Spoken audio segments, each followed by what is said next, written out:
Mehrangarh fort ভারতের মরুভূমির রাজ্য রাজস্থানের যোধপুরে অবস্থিত পাহাড়ের উপর একটি সুন্দর দুর্গ। এই দুর্গটি 1459 সালে রাজপুত বংশের সদস্য দ্বারা নির্মিত করা হয়েছিল। তখনকার দিনে রাও যোধা স্পষ্ট করে বলেছিলেন তার রাজধানী মন্দোর থেকে এমন কোথাও স্থানান্তরিত করা উচিত যেখানে তিনি আরো সহজে প্রতিরক্ষা করতে পারবেন, এবং তার নামে একটি নতুন শহরের দুর্গ নির্মাণের কাজ শুরু হয়েছিল, এবং সেটি যোধপুর। তবে বর্তমান দুর্গের বেশিরভাগই 17 শতকের। ভারতের বৃহত্তম দুর্গগুলির মধ্যে এটিও অন্যতম। থর মরুভূমি থেকে প্রায় 400 ফুট উঁচুতে বেলে পাথরের পাহাড়ের উপর অবস্থিত এই সুন্দর দুর্গ।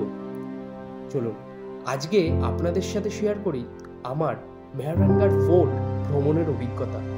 ঘুরে বেড়াবো এই ফোর্টের আনাচে কানাচে, সমস্ত অভিজ্ঞতা এই ভিডিওতে আপনাদের সাথে শেয়ার করব।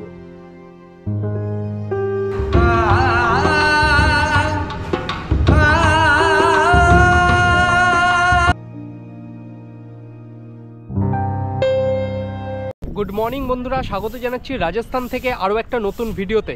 আজকে আমি পৌঁছে গেছি রাজস্থানের ব্লু সিটি যোধপুরে। মারোয়ার জাংশন থেকে আগের দিন রাতে ট্রেন ধরেছিলাম ইন্দোর যোধপুর এক্সপ্রেস, এবং সেইটা করেই পৌঁছে গেছিলাম যোধপুর। আর আজকে সকাল সকাল পৌঁছে গেছি যোধপুরের অন্যতম ফেমাস জায়গা মেহরানগড় ফোর্ট দেখার জন্য। কি দারুণ দেখো, এই সাইড থেকে মেহরানগড় ফোর্টটা লাগছে, আর এইখান থেকে হচ্ছে এন্ট্রি গেট। এইদিকে হচ্ছে মেহরানগড় ফোর্ট, আর এইদিকে হচ্ছে সম্পূর্ণ ব্লু সিটি অফ রাজস্থান। পুরো সিটিটা কিন্তু এর ওপর থেকে দেখা যাচ্ছে। তাহলে চলো আজকের ভিডিওটা শুরু করা যাক। তোমাদের সাথে ঘুরে দেখি মেহরানগড় ফোর্ট। চ্যানেলে প্রথম হয়ে থাকলে অবশ্যই চ্যানেলটাকে সাবস্ক্রাইব করে পাশে থাকা বেল আইকনটা প্রেস করে রেখো পরবর্তী ভিডিওগুলোর নোটিফিকেশানের জন্য। আজকের ভিডিওটা শুরু করা যাক, লেটস গো। আমি এসেছি ঘন্টাঘরের দিক থেকে, ঠিক ওই দিকে ঘন্টাঘর, এবং ওখান থেকে হাঁটতে হাঁটতে এই রাস্তা দিয়ে আমি কিন্তু এই মেহরানগড় ফোর্টের দিকে এসেছি। এবার টিকিট করতে হবে। এখানে টিকিট মূল্য যতটা আমি জানি 200 টাকা পার পারসন। টিকিট করি, ভেতরে এন্ট্রি করি, এভরিথিং সব কিছু দেখি। ওফ, ইতিহাসকে কাছ থেকে এবার দেখব। আলাদাই রকম এক্সাইটমেন্ট কাজ করছে ভেতরে। এখান থেকে সিকিউরিটি চেক করে এখন ভেতরে এন্ট্রি করলাম। এখানে না সিকিউরিটি চেকের এখানে আমার ট্রাইপডটা জমা দিতে হয়েছে। সাথে যদি ট্রাইপড থাকে কিংবা কোনো সেলফি স্টিক, এগুলো নিয়ে ভেতরে এন্ট্রি করা যায় না, শুধু গোপ্রো নিয়ে এন্ট্রি করতে পারবো।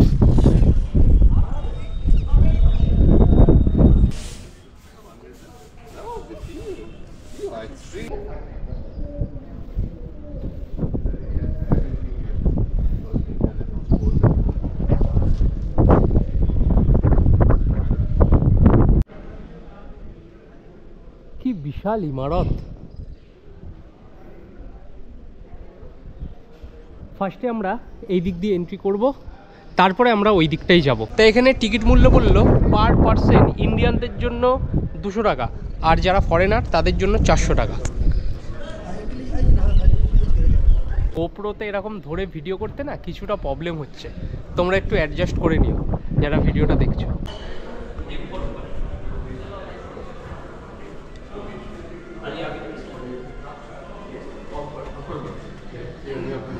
তখনকার দিনের বেঞ্চ।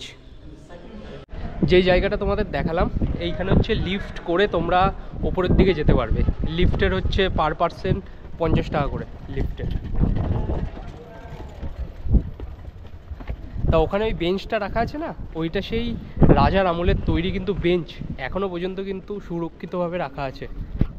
এখানে একটা শপ মতো আছে, কিছু কেনার হলে এখান থেকে শপিংও করা যেতে পারে।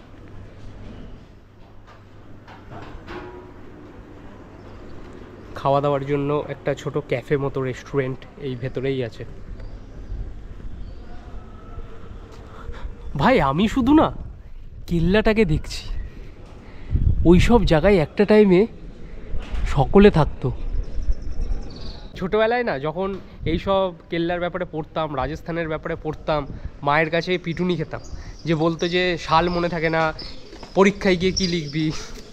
আর এই শালগুলো এত ভালোবেসে ফেলেছিলাম, একটা সময় মনে করেছিলাম যে এই জায়গাগুলো একদিন ভিজিট করব, নিজে থেকে দেখব।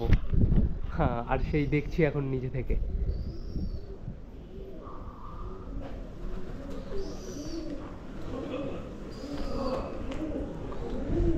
এখানে বসার চাতাল করে দেওয়া। এবং আমরা এই দিক থেকে মেহরানগড় ফোর্টের মধ্যে কিন্তু এন্ট্রি করছি।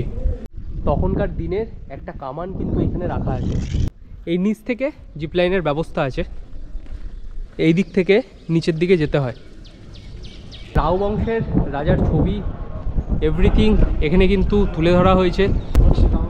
এখানে সুন্দর সুন্দর গান কিন্তু করা হয়। ট্যুরিস্ট যত বেশি হবে এখানে গান বাজনা কিন্তু খুব সুন্দর হবে। আর বলছিলাম না, এখানে মানুষজন থাকেন, তারাও কিন্তু এখানে বিভিন্ন কাজের সাথে যুক্ত। এইটা হচ্ছে পালকি ঘর। এখানে হচ্ছে তখনকার দিনের পালকি রাখা আছে। এখানকার রানীরা যখন বাইরে বেরোতেন পালকি করেই বাইরে যেতেন।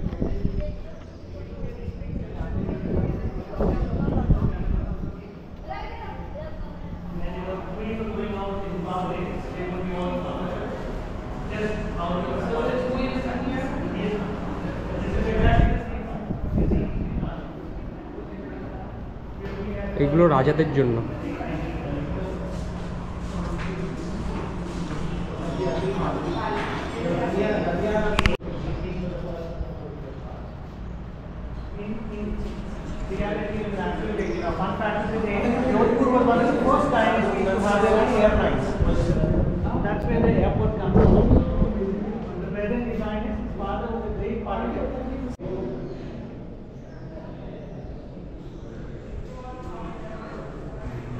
আমাদের হাতে 2-3 ঘন্টা সময় লাগবে। 2-3 ঘন্টার মধ্যে তোমরা মেহরানগড় ফোর্টটা পুরোপুরি ঘুরতে পারবে। এখানে দেখার মতো কিন্তু অনেক জিনিস আছে।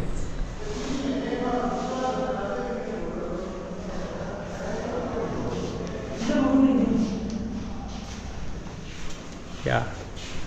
हाँ, कहाँ से हो आप? सीकर। कहाँ पर है वो? कौन से डिस्ट्रिक्ट में पड़ता है? डिस्ट्रिक्ट जिला कौन सा जिला में? सीकर जिला है। हाँ, अच्छा ठीक है। आप कहाँ से हो? मैं कोलकाता से हूँ। कोलकाता। हाँ। वेस्ट बंगाल। हाँ हाँ हाँ ভালো? হ্যাঁ, সব ভালো। এই ফোর্টের আমি এবার এন্ট্রি করলাম 5ম নম্বর গেট থেকে। Visiting this particular road, some really nice memorabilia in this one, and one of the grandest হচ্ছে তারবান এরিয়া, কারণ এইখানে না তোমার বিভিন্ন সঙ্গীত এইসব করা হয়, পাকড়ি পরে এখানকার ঐতিহ্যকে তুলে ধরা হয়। তখনকার দিনে এটা করা হতো, সেই কারণে এই জায়গাটার নাম তারবান এরিয়া।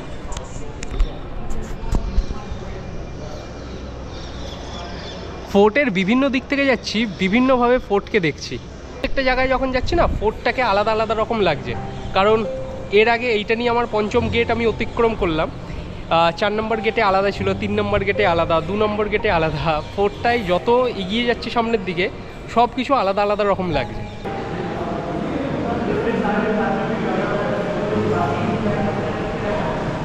সেই সময়কার তরোয়াল।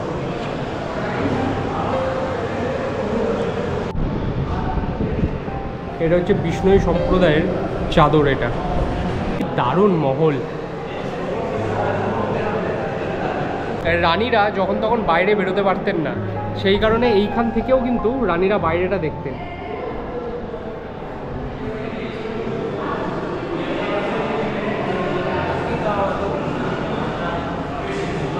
তখন যখন বিয়ে করা হতো না রাজ পরিবারে, তখন কেমনভাবে এই দেওয়া হতো সব কিছু এইখানে দেওয়া আছে। মানে বিয়ের কার্ড কেমনভাবে রাখা হতো, এরকমভাবে আমন্ত্রণ জানানো হতো। এটা হচ্ছে হুক্কা, কিন্তু সব রূপোর।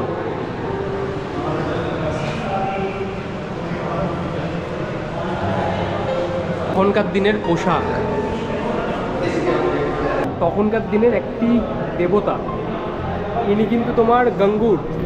এটা হচ্ছে এখানকার পার্বতী, অনেক পুজো করা হয় এনাকে। ভেতরে কিন্তু অনেক কিছু দেখলাম, আগেকার দিনের অনেক কিছু ঐতিহ্য এখানে রাখা আছে। রূপোর জিনিস, তরোয়াল, এভরিথিং, যেগুলো তোমরা দেখতে পেলে ভালোই লাগলো দেখে। আরও একটা জায়গা এখানে ভেতরে, এইখানে হচ্ছে পেইন্টিং ঘর। এটা তখনকার দিনের সব কিছু কিন্তু এখানে ছবি রাখা আছে এখানে।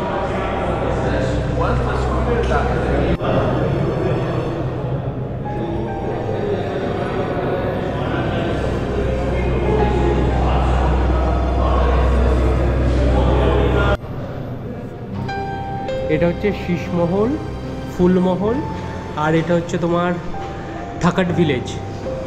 যোধপুরের খুবই ফেমাস কাপড় এখানকার বিখ্যাত হচ্ছে শীষমহল। কি দারুণ ভিতরটা।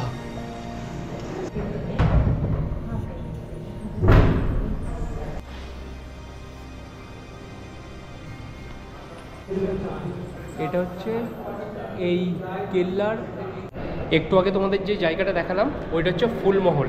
এইখানে না তোমরা যদি খুব ডিটেলসভাবে জানতে চাও তাহলে এখানে শুধু এইটা বলে না, প্রত্যেকটা ফোর্টের মধ্যে এখানে গাইড যদি নিয়ে নাও, গাইড নিলে তোমরা ডিটেলসে জানতে পারবে।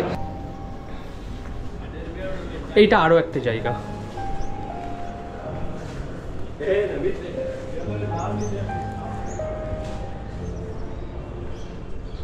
এইটা হচ্ছে আর্মোরি প্লেস। যুদ্ধক্ষেত্রের যত কিছু সরঞ্জাম সব কিন্তু এই জায়গাটা রাখা আছে।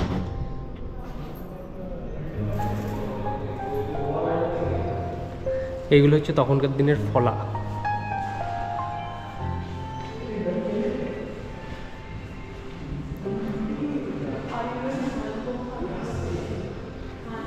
এটা বন্দুক তখনকার দিনের।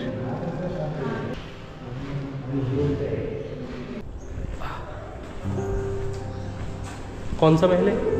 अच्छा अच्छा, বেডরুম। ওকে ওকে। এখন আমি যেই জায়গাটায় দাঁড়িয়ে আছি এখান থেকে সম্পূর্ণ যোধপুর সিটিটা দেখা যায়। এ দেখো, ভেতর থেকে সম্পূর্ণ যোধপুর সিটি দেখা যায়, আর নিচটাও কিন্তু ভালোভাবে দেখা যায় ওপর থেকে। আর এই জায়গাটা না বাঁধ দেওয়ার কাজে তৈরি করা হয়েছিল। এখানকার রাজা মহারাজারা একটা থিঙ্কিং করেছিলেন যে এখানে যদি বাঁধ দেওয়া যায় তাহলে বৃষ্টির জল এখানে কিন্তু সংরক্ষিত করে রাখা যাবে, এবং তখনকার দিনে হতো চাষবাসের কাজে কিন্তু এইসব এখানকার জল কিন্তু ব্যবহার করা হতো। মানে এখানে যদি বৃষ্টি হয়, কিছু জায়গায় বৃষ্টির জল কিন্তু এখনও রিজার্ভভাবে থাকে, কিন্তু তখনকার দিনে এখানে যাতে চাষাবাদ ভালো করে হয় সেই কারণেই তৈরি করিয়েছিলেন এখানকার রাজা। এই যে এটা হচ্ছে বাঁধ, এই দিক থেকে আরও ভালো দেখা যাবে।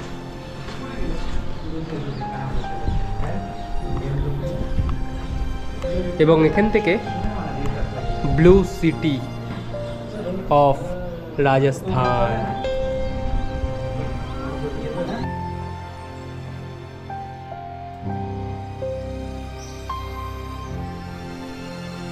এখন আমি যে প্লেসটায় দাঁড়িয়ে আছি এই জায়গাটার নাম হচ্ছে জানুনি দেওদি প্লেস।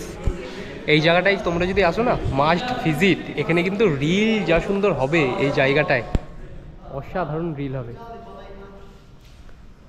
আর এই জায়গাটা হচ্ছে প্রত্যেকটা ঘরের সাথে কিন্তু কানেক্টেড।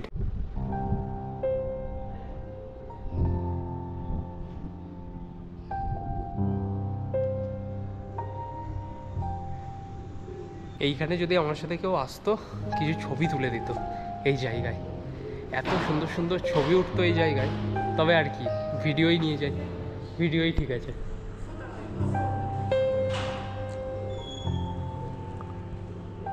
এখন আমি একটা সব এরিয়ার মধ্যে চলে এসেছি। তোমরা যারা মেহেরগড় ফোর্টের ভেতরে আসবে এখান থেকে শপিং করতে পারবে।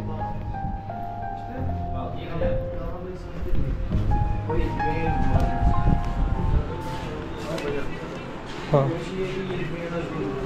এদিকে সব জুতোর কালেকশন।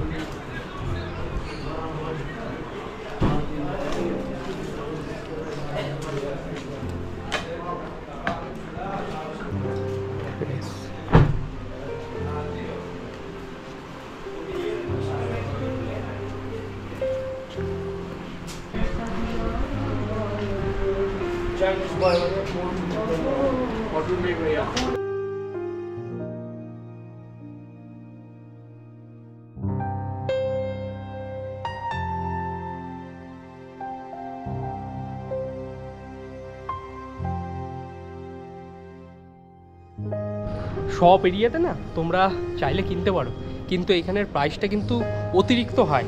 আমি এইখানে যেই জিনিসগুলো দর করলাম ওইগুলো বাইরেও আমি আগের দিন রাত্রিবেলা এসছিলাম এই ব্লু সিটিতে, তোমার এইখানে কিন্তু তখন কম দাম বলেছিল। এইখানে কিন্তু এক একটা 750, 850, মানে এক একটা তোমার হাই রেঞ্জের বলছে। এখান থেকে চাইলে তোমরা শপিংও করতে পারো। हाँ भाई कहाँ से हो आप सब? बीकानेर। अरे भाई राजस्थान में ही तो। हाँ थोड़ा बहुत बना लेता हूँ हर जगह। हाँ हो गया पूरा घूमना।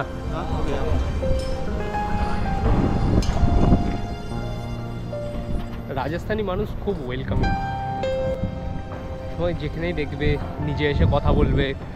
এখনো পর্যন্ত এই কদিন ঘুরছি, এক্সপিরিয়েন্স খুব ভালো। কাকু আসলাম, বেঙ্গলি बोल रहा था ना अंकल जी আসলাম। হ্যাঁ বাংলা জানে, আমি যখন ঢুকছি তখন বাংলায় আমার সাথে কথা বলছে। আমি বলছি আরে বাংলা? বলছে হ্যাঁ থোড়া বহুত বাংলা भी बोल लेता हूँ। আসলে আমরা বাঙালিরা চাইলে বিভিন্ন জায়গা আমরা ঘুরি না, সব জায়গার মানুষ আমাদের ব্যাপারে জানে, আরও কাছ থেকে জানাতে হবে।